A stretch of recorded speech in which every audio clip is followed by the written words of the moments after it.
Evening, everybody. Welcome to Girls Alive, Skills Alive, second session. We're here tonight to talk about sports nutrition. And this is Chris from RDA Fitness, who is a fitness coach, running a fitness coach, personal trainer. She's a very successful triathlete and has a background in synchronized swimming. I always think is an interesting fact. So thanks for joining us tonight, Chris. Thank you. And so just a little bit about Skills Alive and what it's all about.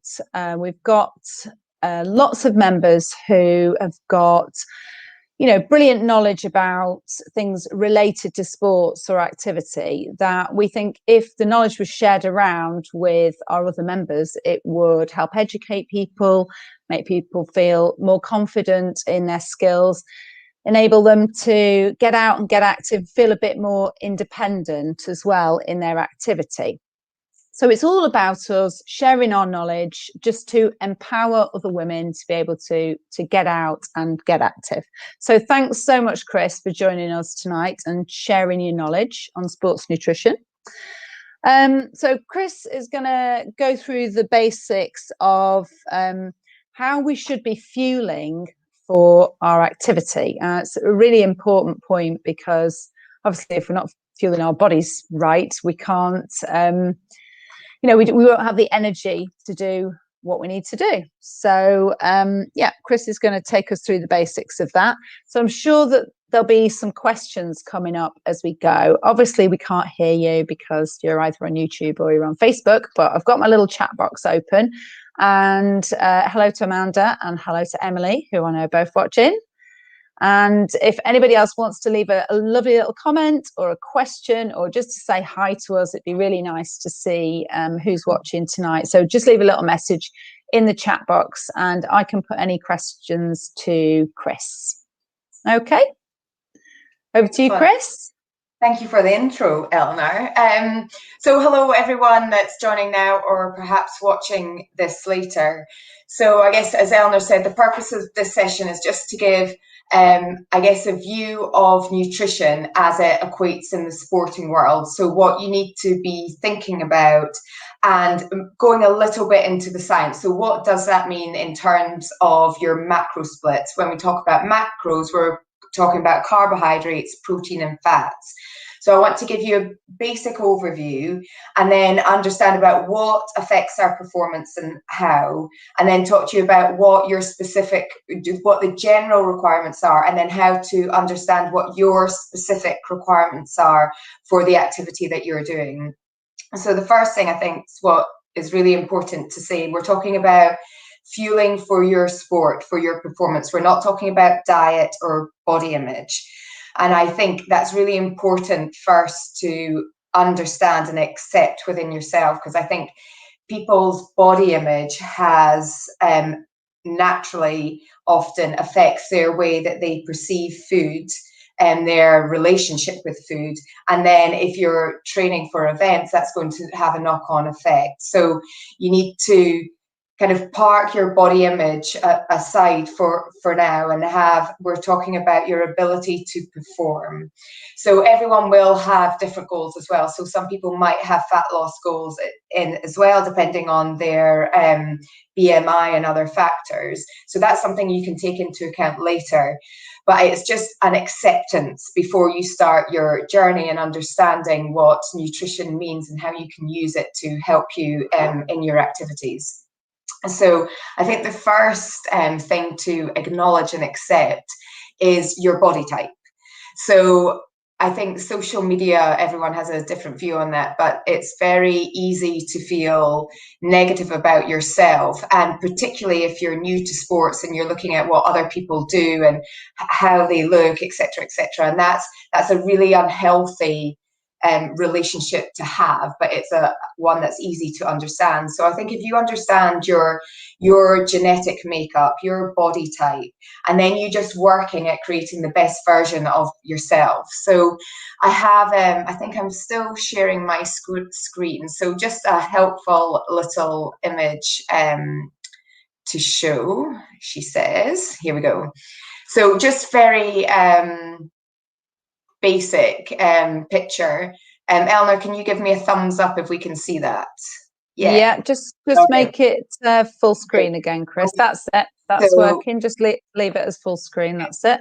and some of you, of course, may already know this and some of the other information I'm giving, but I'm just going to start from basics. So you have three fundamental body types, and of course, a mix of those, a somotype, could be any one of two of these, or indeed a combination of all. So your ectomorph, so this one here, you tend to be very lean, very skinny, find it hard to gain weight and to put on muscle. So naturally would tend to have a higher metabolism. Then you have your mesomorph. They're your naturally athletic build. They're strong, they're solid, and fairly easy to build muscle. And then you have your endomorphs. So endomorphs typically it have lots of body fats. They gain weight easily, and they're often pear shaped. So would store fat around their hip area and upper thighs. So just have that in, I think, at the back of your mind when you're thinking about if it is just your goal, and to understand how your body then processes food. So you've got that, you've got a broad understanding of your body type, and then you need to consider, right, what are the other variables? So first of all, what's your diet like? What's your current fitness level like? And then what general activity are you doing? Are you just general fitness? Are you strength training? Are you endurance? And what intensity are you working at? So they're all the variables that you need to consider when you're approaching a nutrition plan for sports. And just something on the type of exercise. So that is relevant. So for instance, if you're training for marathons, that's long, steady, working at typically a lower heart rate than you would if you were doing explosive exercises. So you're using different energy systems within your body. And those energy systems call on different stores of energy within your body. So, for instance, your carbohydrate store or your fat store. So I'm just trying not to overload, but just giving you a brief of what's involved as your body starts to exercise. So when you're new to exercise as well, your body's not as well, it's not as efficient in what energy source it uses. So just bear in mind, the fitter you get, the more efficient your energy will become at using its preferred source of fuel. So carbohydrate is your primary source of of fuel, energy for the body. So a diet that restricts carbohydrate is going to restrict your performance, particularly if you're performing at a high level. So there is, as you all know, there's lots of Atkins diets, there's ketogenic diets, there's lots of theories about how best to either perform or to lose weight. Until science have evolved, you have to park that. You need carbohydrate to fuel your sport. So that's your body's primary source of energy. It's the easiest to break down, and it tends to use that first and foremost if you're working at a higher intensity. And you're working at a lower intensity, the main source of energy that's used is your fat system. So you're working aerobically. So you have oxygen flowing through your body and you're using more fat as fuel than carbohydrate. That's beneficial for an endurance event because you have an abundance of fat stores where carbohydrate stores are finite. So to give you an example, you're assuming you have full stores of carbohydrate in your body. So your muscles are full of carbohydrate glycogen stores, and that which is circulating in your body. You have about 2,000 calories worth of energy, carbohydrate packed into your body. So when that runs out, your body will then start to use fat as its fuel. So for performance, you need to have your carbohydrate, your muscle glycogens fueled, and that's carbohydrate. Okay, so you need carbohydrate.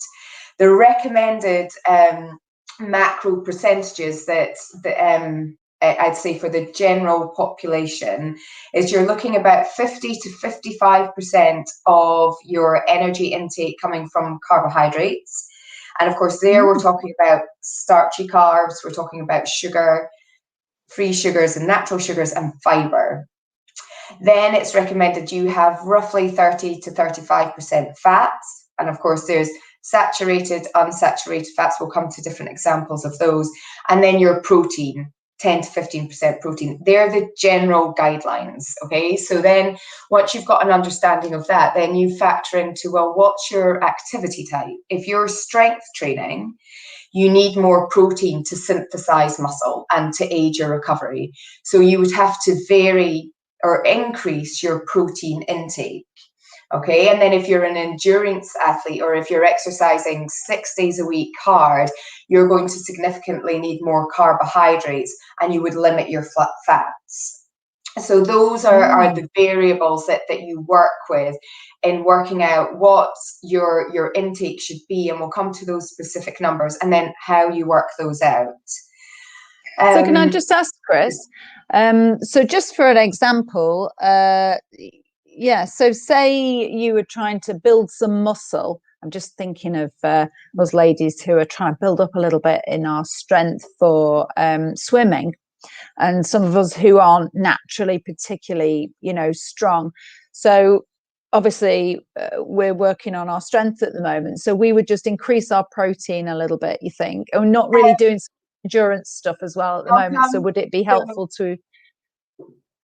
Yeah, so the general guidelines are for the general population who are doing strength training, etc. So they would recommend it's 0.8 grams to 1 gram of protein per kilogram of body weight. So I'm just going to choose an easy number because I hate maths.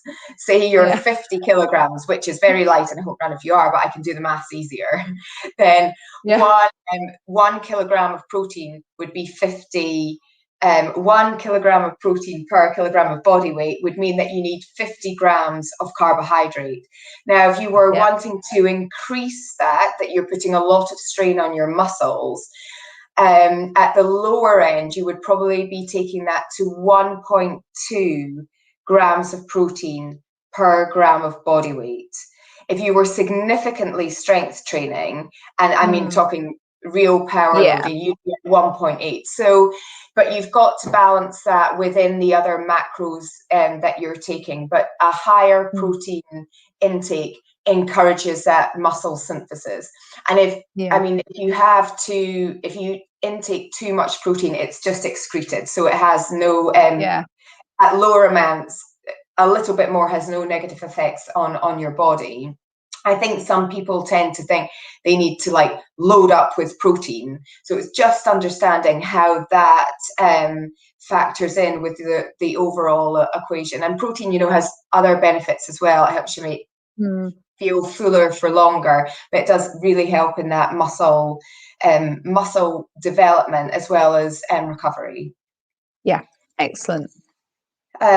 So I think just having given those statistics of, what your plate should look like in terms of splits, a couple of ways to explain how that looks like, or what does that mean? I'm meant to have this. What does that mean? The biggest two big pieces of advice, I guess, is cut the refined sugar. And secondly, have a rainbow of colours. Eat as much variety of fruit and vegetables as possible. More on the vegetables than the fruit. I think the current guidelines are for 5 portions of fruit and vegetables a day. That really should be about 10. So what that does, that's significantly increasing the fibre in your diet. We should be having approximately 30 grams of fibre in our diet. The general population has about 17 grams of fibre. So fibre helps in obviously your body movements, and it helps your gut bacteria. So there's an increasing amount of evidence that and part of your makeup, or what dictates your shape, or rather the way your body digests food and then how it stores it, is your gut bacteria. So the more you can do to promote healthy gut bacteria by, biocultures, those sorts of things, then the better for your overall well-being. But you're really looking at nutrient dense food. If you're training at a high intensity, you need to give your body what it needs to recover, particularly if you're training day after day. And you need to eat it at the right times in order to be prepared for your event, to be fueled for your event, and then to recover after your event. So it does come down to, working out equations. It's all a science. So I thought it would be helpful just to walk you through how one would work out, well, actually, how many calories roughly do I need in a day? And then how do I work out what I need? So I wanted to bring in a real example, and I've got a helpful tool to show you. So to work out what energy you need, you would first of all take your basal metabolic rate, which is the minimum number of calories your body needs to function at rest. Okay, so just to breathe, to stay alive, what the minimum number of calories are. So and that generally takes 60 to 75% of your daily intake. So that's how much energy your body just uses in a day just by being. That's amazing, isn't it? How much we do. We're maybe not quite using as much at the moment, are we? Because we're going out the door as often, which is really. I know, but that general, walking to do the school run, we're all so much more sedentary now because of the it's amazing, isn't it? context. Yeah. So that's one part of the equation. Your next one, which is about 10% of your calories, is the thermogenesis within your body, which is just the production of heat, the natural body processes. And then what you work out is an activity factor on top of that. So that's twofold. So you take into account what your daily activities are in your day-to-day life. So are you an office worker? Are you out and about working outdoors? So therefore a higher demand, you need more energy to sustain that. And then what is your activity level on top of that for your sports? So you take that all into an equation and you just multiply. So it's just a multiplication. And there we have our recommended calorie intake. And then what you can do for there, if you're overweight in terms of your BMI scale, so if you're on that unhealthy range, then what you should be looking at doing is cutting fat loss. And then, I find it quite funny when you look at all the diets, etc., and all these fads you see on social media. To lose weight, it's energy in versus energy out. There are different ways of doing that, but that's it. It's a balance. So if you're eating too much and not outputting enough, then you're going to put on weight. So it's all just getting those scales right that work for you. So if you do need to trying to create a calorie deficit to lose fat, then you want to take that intake down and increase your output. So once you've got that figure to work with, again, and it's an approximate figure, you can then think, right, what's my activity type? So let's just assume you're one of the Girls Alive swimmers going for the Channel Swim. So that's a significant endurance event. So you're not working your kind of ATP anaerobic energy system, okay? So you'll be working, well, you might at the start of your training be working harder, but as you get fitter, you'll be working at a lower heart rate. So what more endurance, is be basic fueling for an endurance event. So you would want to, depending on your current load of training, you may want to increase your carbohydrate, slightly increase protein, because of course you're doing your strength training, and then decrease your fat. But if you decrease the fat, you want to decrease it from the right sources, not from, ideally the polyunsaturated fats or monounsaturated fats. So then you get your percentages. And just to give you an indication of how you work out how much, what weight of food, what does that equate to calories? For 1 gram of carbohydrate, that gives you 4 calories. For 1 gram of protein, that gives you 4 calories. For 1 gram of fat, that gives you 9 calories. So that's interesting, isn't it? Dense food. So that's how you work out, right? Okay, I know I'm meant to be having, say, 50% of my diet from carbohydrate in order for me to train at the level I need. And then you just work it out in grams and do your multiplication by 4 to get to your intake.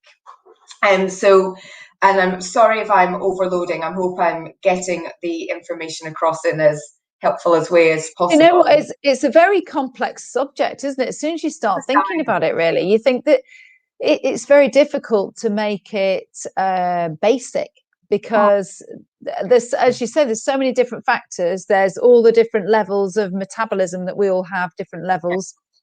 And then, like you say, our different daily activities. And then whatever activities we are doing ourselves on top of that, I guess. Well, what I'm taking from this is just take all those different things into account and, vary your amounts of either carbohydrate or protein, depending on what you're trying to achieve at the time. Yeah.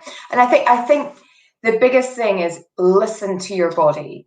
How do you feel? Are you feeling fatigued before every training session or after every training session? Do you feel sluggish on your run or on your swim? And you might be running an energy deficit. You're just not eating enough to fuel what you're doing. And then you're going to end up being injured. You're going to get sick. So it's so important that you feed your body and feed it right. So nutrient dense items. So, there's so many, for instance, let's look at some carbohydrates. Ones that are really nutrient dense, and so perhaps have a higher intake of protein as well, so there's a balance there, but are packed with more micronutrients as well. So if you look at things like quinoa, spelt, freck, all those, they're just a different type of grain that have more micronutrients than, say, white pasta. And you should be going for whole grains. So if you're having pasta, if you're having rice, it should be whole grains.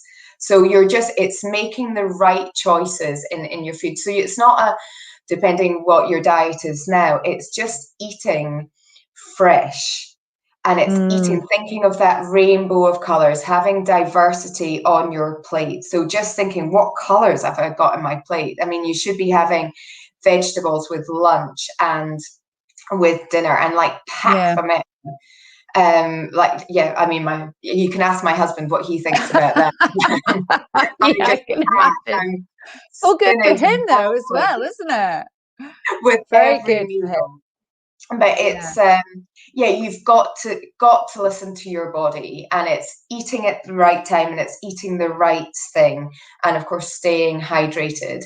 And it's complex, but I think if you can understand, basic things like before an event, my carb stores, my muscles need to be full of energy, because otherwise I'm just going to deplete and not be able to perform at my best. Yeah. And then if you've got a broad understanding of the numbers, and then again looking at your portions, because I think one thing that's deceiving, and I don't think we're helped generally by food standards in this country and particularly other countries, is if you look at portions and how portions vary, and that's quite a significant it's quite a significant change you can make in your diet by adjusting your portion size. I mean, if you go to the States, their slice of pizza is like pizza for us. Huge. And then you link that to, before I go off on a tangent, the obesity rate. So you've got to pay attention to your portions. So do you weigh everything, Chris? I mean, I'm very I'm not brilliant when it comes to food, I have to say. I don't pay as much attention as I should, but I guess just a bit more knowledge about it, and a bit, like you say, being a bit more conscious, I think, is actually a big thing. Like you say, thinking about your portion size, and yeah, maybe measuring it out sometimes actually to Exactly. think this is the right portion. You don't have to measure it maybe every time, then you get a rough Exactly. idea, I guess, don't you?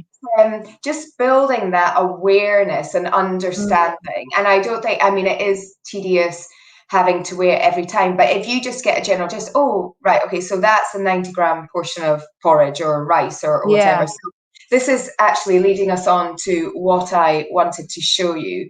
So I work with clients, and I use a platform whereby I get a very sophisticated analysis of their intake. So can you see my screen, Eleanor?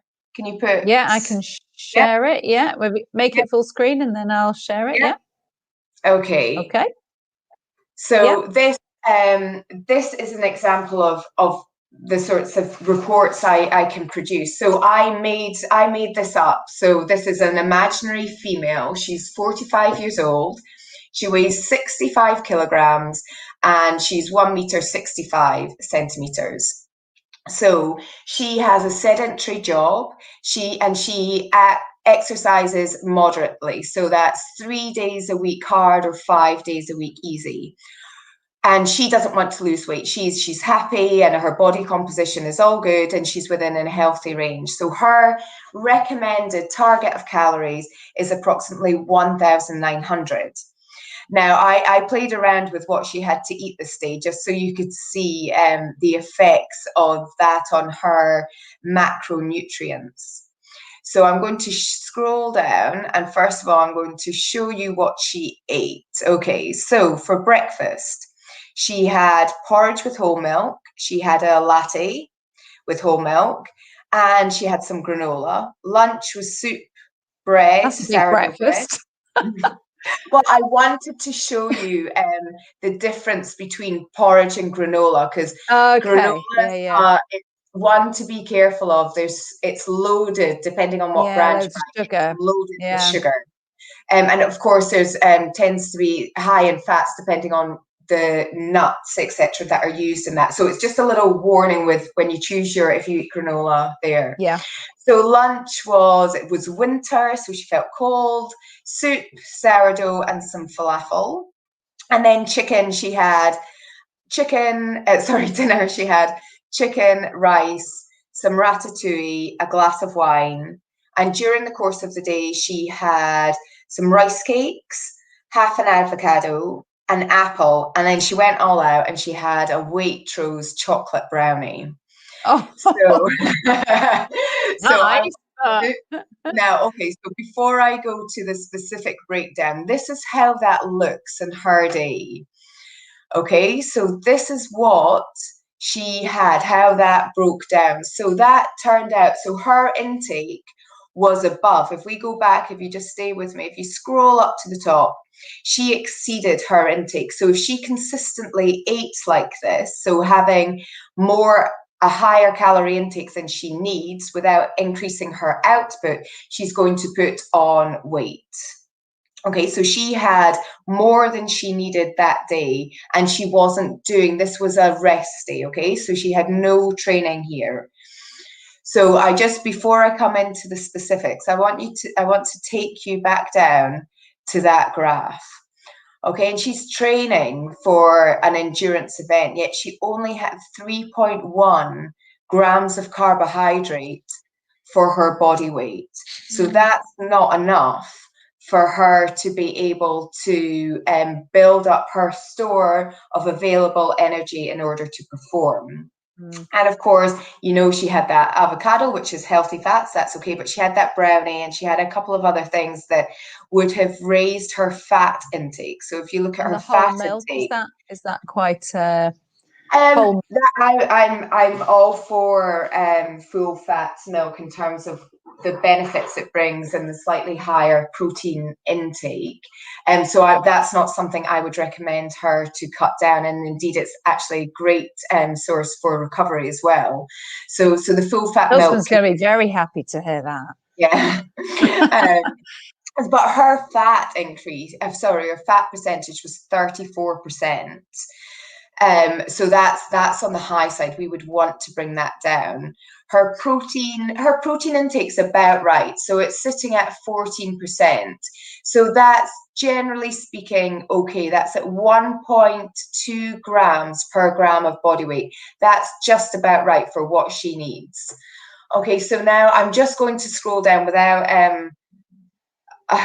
overwhelming anybody. I just want to show that the level of, I guess, sophistication and science behind nutrition.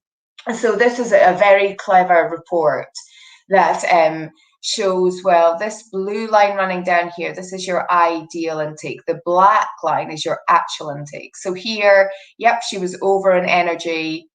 Protein, she was there. Carbohydrate, she was low. You can see what the main sources of carbohydrate were. So you can see there, rice is a great form of carbohydrate. It's also low in the glycemic index, which means that is that white or brown rice? Brown rice. Brown rice, so yeah. I'll talk briefly, sorry, I've completely wrapped it on. I just wanted to talk briefly about the GI value of food, because it's important for exercise. But this was just to show you what the value of carbohydrate that each of her food choices gave to her. So I can do the same throughout for all the macronutrients there. So obviously the avocado and chocolate brownie are her key, the highest of her fat intakes. And I'll just to finish the report, but I just wanted to scan it down for you that the level it then goes into, whoa, sugar's way off the scale. Yeah, that'd be the brownie, won't it? And yeah, alcohol contributed to that. Saturated fat, a bit high there. Not enough polyunsaturated fat. And it goes down, and then we go, I'll just skim past that. Then we go into the micronutrients, where equally is very important when you're putting great demands on your body in order to ensure that you're recovering. So I'll just finish skimming down. But that's a tool that I use to work with clients that want to understand more about what they need, how they use it, and how that equates for them in terms of what activity level they're doing. Yeah, and what they're trying to achieve. Thanks, Chris. So I've got a couple of things in the chat box. Firstly, somebody's saying, I've done a bit of nutrition with Chris, and I was surprised at my lack of accuracy when it came to portion size and weight. I was way out sometimes. So that's quite interesting to know that, because I bet if I weighed my portions as well, I'm sure that I would be way out. So I think it is really good for us to pay some attention to that. And also, I've got Amanda is asking, will you be doing appointments to have a nutrition review? I'm thinking of how to plan for a big endurance event. And I know from experience that I'll need to be practicing nutrition in training way before the event. That's a really good point, isn't it? Yeah. About practicing your nutrition if you are doing a big endurance event. Yeah, and what I would say first of all, to Amanda's question, absolutely yes. Would love to help. Would love to have a chat. Nutrition with sport is a discipline in itself. So whatever you're doing, you need to. So for triathlon, you've already got 3 disciplines to deal with. Add on nutrition to that. For any event you're doing, you've got to pay attention to it, and you have to practice, particularly for endurance based events. And you need to understand what works for you. Some people, have tummy issues with certain things that they eat. So it's understanding, right, what do I want to eat the couple of days before the event? What do I want to have before the event? And then if event is lasting longer than 1 hour, you typically need to take on about 30 to 60 grams of carbohydrate per hour. So just bear that in mind. You need to factor, how am I going to get that carbohydrate intake? If you're swimming, it's not like you're on a bike and can eat easily. And so you need to think, right, what can I take, and can I stomach that when I'm cold, and when I might have swallowed some salt water and feel a bit sick? So it's absolutely practice, and that is understanding what works for your tummy. Yeah, that is an important point. And in fact, Zoe's talking, I'm sure it's Zoe, the Sling Consultancy. Hi, Zoe. Talking about that she takes Cliff Bars out on her bike and lots of water too. So she can't eat much before she goes out because it makes her feel sick. So again, it's just knowing the things that suit you, isn't it? And that you can take on your ride or your run or whatever. Like bananas for me, I can't stomach bananas. Are amazing. Yeah, I can't stomach bananas. No, first I can during an event. Oh, you like bananas? But first thing in the morning, it makes me feel sick, so I can't. Really? But I like pancakes, you know, things like that. And again, one thing I meant to say on the low GI. So when we're talking about carbohydrates, the other thing you do want to pay attention to is the GI value of food. So the lower GI, the lower that raises your blood levels. So the longer it takes to digest. So if you have a bar of chocolate or something very sugar based or white bread, for instance, that's going to cause quite a big spike in your blood sugar level. So you'll have sudden available, you know, that sugar rush, if you like, of energy, and then it depletes quite quickly.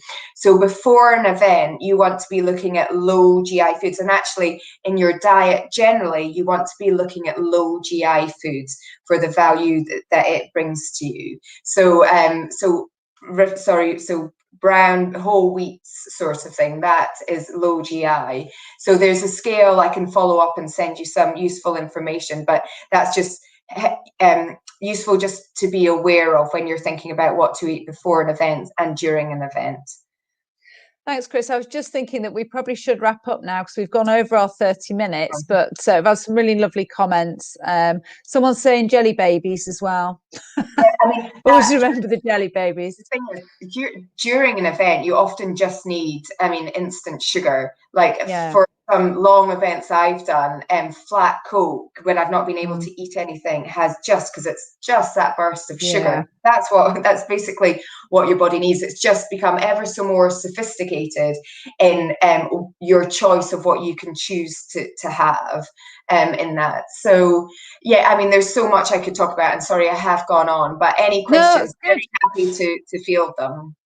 No, and we've got lots of thank yous here as well, Chris. So thank you so much for sharing all that with us this evening. And for those of you who don't know, Chris does 2 virtual sessions for us a week at the moment. So she does a strength and conditioning on a Tuesday, and she does a HIIT on a Thursday morning at 8 o'clock. And I love Chris's sessions. I do them 3 times a week. I love it. So I also wanted to say that if you've got any questions for Chris, just pop them on the Facebook chat. This video will obviously remain on our Facebook page now. So just pop any questions in the chat below there, and Chris can come back to you. I'm sure she'd be happy to come back to you with any answers. And before I go, I just wanted to say happy birthday to my partner in crime, Philippa Curfew. Oh, happy birthday! Happy birthday, Philippa! And if anybody hasn't had the chance to say happy birthday to my amazing buddy today, please just go on our Facebook community page and send us some love, because she's having a lockdown birthday, as is Harriet Reese as well today. They are birthday twins. So sending you both lots of love, and we'll see you soon. Well, my husband, as Eleanor knows, smuggled me a glass of wine before I started talking. So I can now take said glass and raise it. Here's to the birthday girls. And thanks for having me on. And any questions, really happy to help. It's great for people just to pay attention and be interested and just try and be the better version of themselves. And very happy to help in any way I can. Well, thanks, Chris. Thanks, everybody, for joining. Take care. Bye. Bye-bye.